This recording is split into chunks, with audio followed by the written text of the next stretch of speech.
If you're not Jewish, feel free to swipe away. There was an interview recently with Trump where the interviewer referred to Kamala Harris's husband as a crappy Jew, and the Rolling Stone, they freaked out about it. They wrote, "There's little to indicate that Harris harbors any form of deep anti-Semitism, especially given that her husband, second gentleman Doug Emhoff, is Jewish."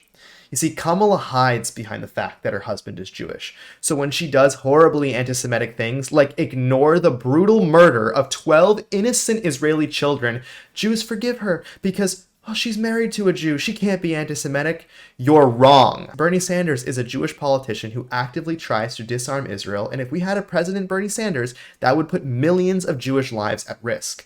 You say Israel and Judaism are two separate things? Well, there's 7 million Jews in Israel, so what would you call it? Kamala Harris continued to ignore the Jewish people when Netanyahu came to speak to Congress. Oh no, but she met him afterwards. She had just had a prior engagement. She spoke to a sorority. Cancel it. Postpone it. But you don't ignore your closest ally in their time of need. She seems to have no problem supporting Ukraine. You literally never see her miss a Zelensky speech. But when it's Jews, she just continues to ignore. It took her over 24 hours to put out a tweet about the Palestine flags that flew over our nation's capital. She called for an immediate ceasefire, but then said Israel has a right to defend itself. Do you know how stupid that is? That is completely contradictory, and I ask you not to fall for it. Do not think for a second that if you're Jewish or married to a Jew, that makes you exempt from being an anti-Semite. There was even a group in Germany in 1935 called Jews for Hitler, or the German Vanguard. So yes, Jews have a history of not believing that such evil is possible, and it could be our downfall right now if you do not wake up. My grandfather escaped Poland moments before the Nazis took over. He saw them burn down a synagogue, and nobody believed him that the Nazis would really come.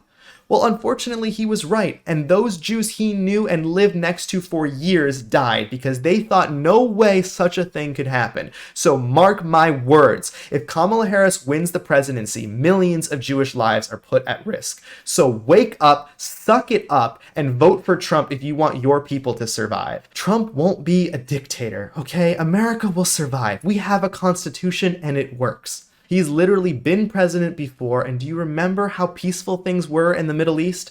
So if you're Jewish and don't vote for Trump, you either hate your own people or just aren't educated enough about the issue, in which case I suggest you better start learning.